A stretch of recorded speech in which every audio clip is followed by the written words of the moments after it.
आज हम जानेंगे शिव का रहस्य। क्या शिव ही सृष्टि का आरंभ और अंत है? शिव का परिवाचिक शब्द, प्रलय के 4 प्रकार।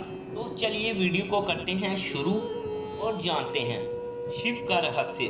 क्या शिव ही सृष्टि का आरंभ और अंत है? शिव संहार के प्रतिनिधि है, जो प्रलय के द्वारा पुनर्सृष्टि की संरचना में अपना योगदान देते हैं। प्रलय शब्द का वर्णन लगभग हर धर्म के ग्रंथों में मिलता है।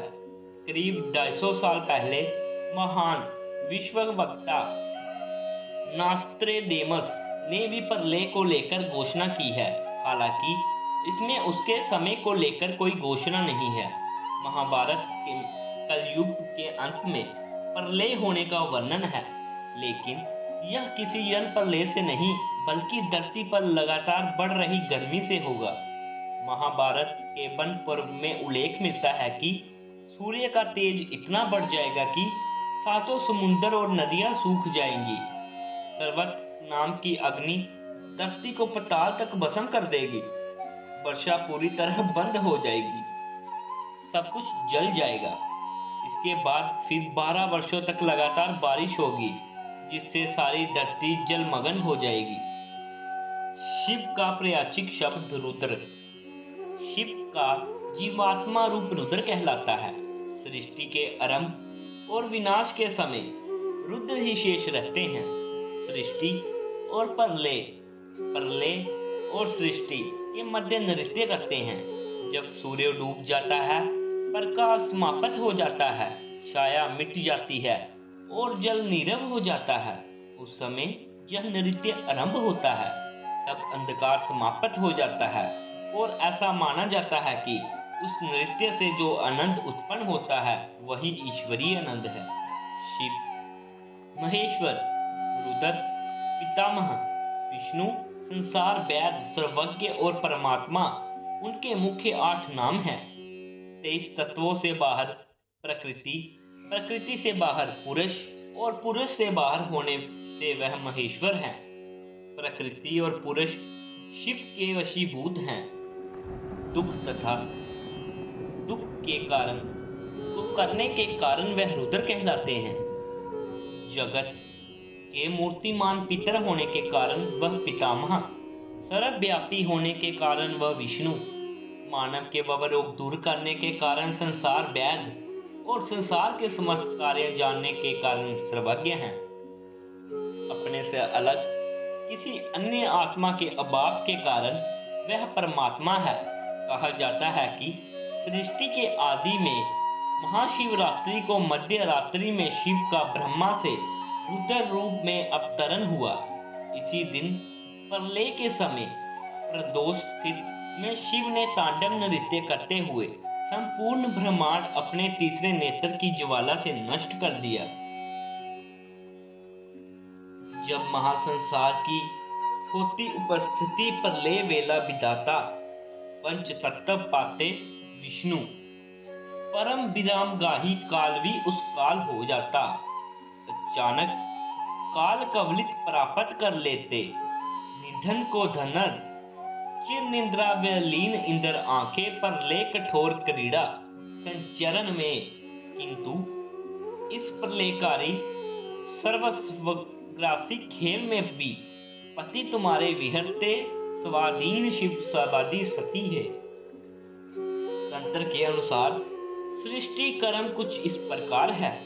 पहले प्रपिंड यानी संयोग, शिव और शक्ति का मिलन, फिर त्रिगुणात्मक आदि पिंड और तब नीले रंग का महाप्रकाश, धूमर रंग का महावायु, रक्त वर्ण का मोहतेज, श्वेत वर्ण का महासलील, पित्त वर्ण की महापृथ्वी, 5 महातत्वों से उत्पन्न महासागर पिंड भैरव, श्रीकंठ, सदाशिव, ईश्वर, रुद्र, विष्णु, ब्रह्मा, नर नारी प्रकृति पिंड, नर नारी संयोग और पुरुष तक नारी का जन्म।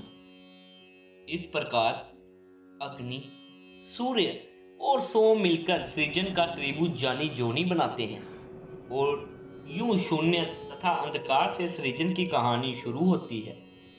शिव से पृथ्वी तक शक्ति तत्व है जो आत्मा से जुड़कर संजीव और निर्जीव जगत का निर्माण करते हैं।